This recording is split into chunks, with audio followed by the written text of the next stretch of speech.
Alright, so this is where we left off in the last video. Okay, so we have the server.js file and the config.env file. So we created our GitHub client ID and secret in the previous video. You can check that out if you haven't created your ID and secret. Now let's create some folders. I'll create a user.js file for the user schema, and we also need a controllers folder for all the controllers.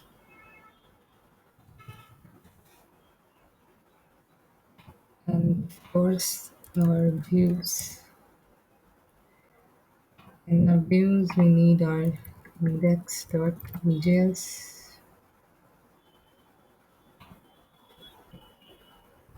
I'll just paste in the code. This is our schema. Our site will have a title, the image name, URL, and repo. Now image name, or rather it can have it can either be bucket name or the image name that we deploy, name of the image that we deploy on ECS. So let's just type name here, and that's okay. Both URL and repo. Repo is not really needed as such, but let's keep it, no problem. And then the index.ejs file. So this is the index.ejs file. It's a pretty basic file. You can simply copy paste the code from my GitHub. Okay, let's add controllers now.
Alright, so we have this. Now let me just create home.ejs as a plain HTML that says this is the home page.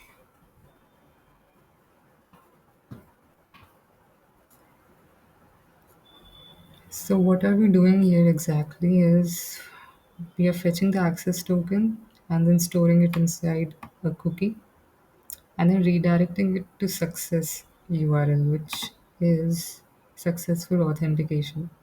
So upon successful authentication, which is this, we are fetching the user's details. Now we need the user details because we are adding it inside our database. As we can see, GitHub ID and username, right? So we need it. So you can also print the response object to see what you get. Okay.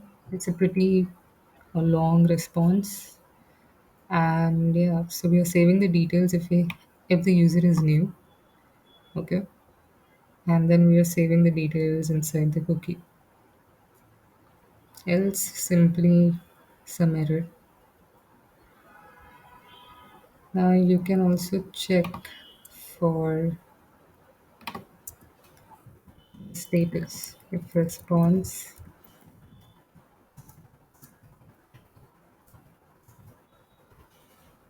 yeah, else,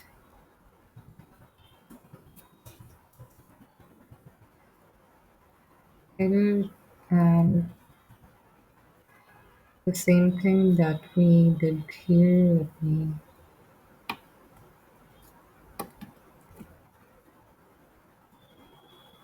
where is it? Alright,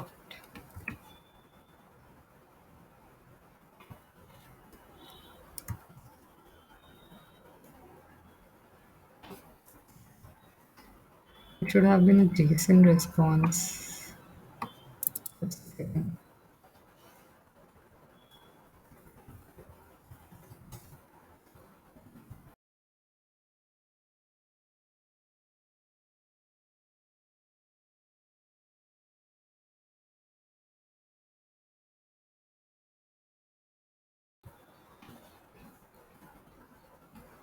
Alright, so this is the thing. So once it goes into successful authentication, so we are saving the details. And check authenticated is simply checking if we have the ID inside our cookie or not. That's all. So let's see if it works. Okay. Now before that, I'll have to add.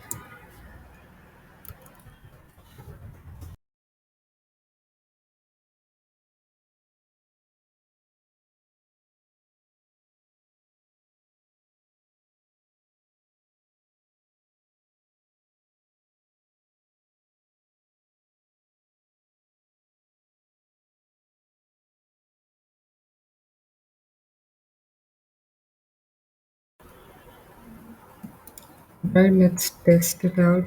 See if it's working. Before that, we haven't installed any packages, right? So let's install that. Chat's already running. It begins.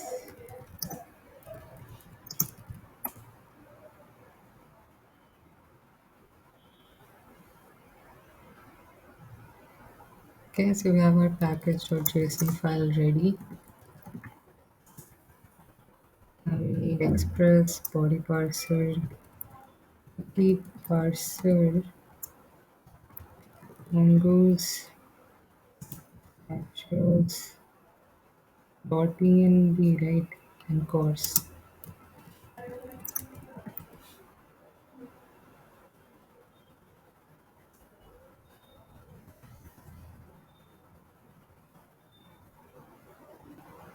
Okay, and ages. So let's see.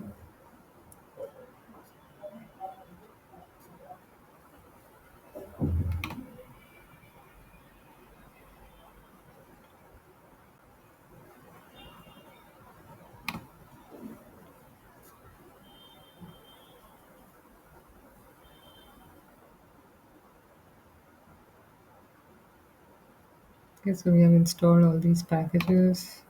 Now let's run the app.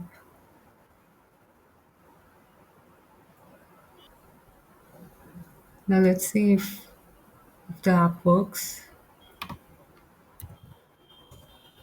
Okay, so it's working.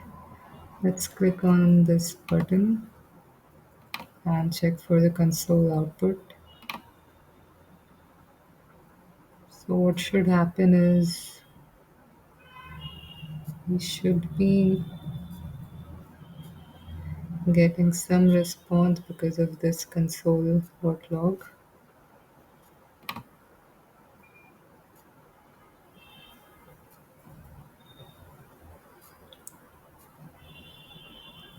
Okay, so I have to authorize this.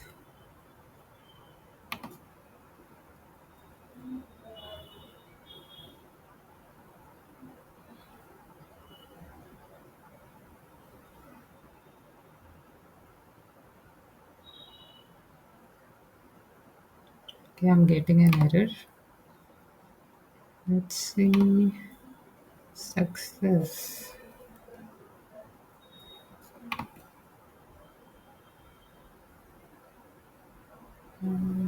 Why is it?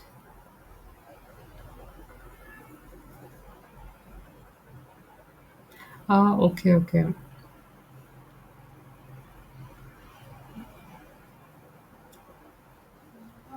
It should be slash auth slash success.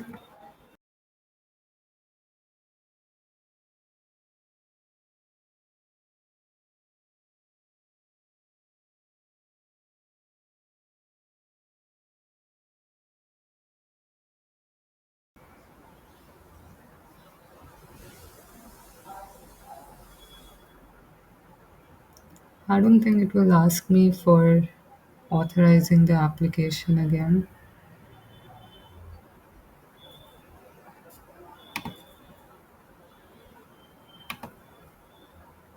Let's see. Ah, okay, so it's working fine. Let's check the console. Okay, we got an error. That's no problem. But this is the output, the response output.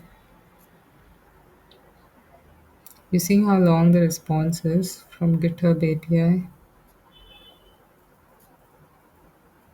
You can explore it, but it's a pretty tedious task. So you get the status and status text. And we are getting this error because 67. Let's check that. Okay. Yeah, that's because I did this right. So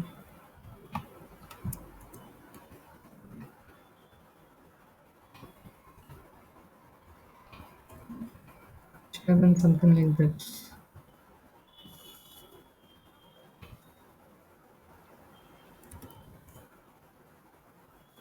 So we are done creating our authentication using GitHub APIs.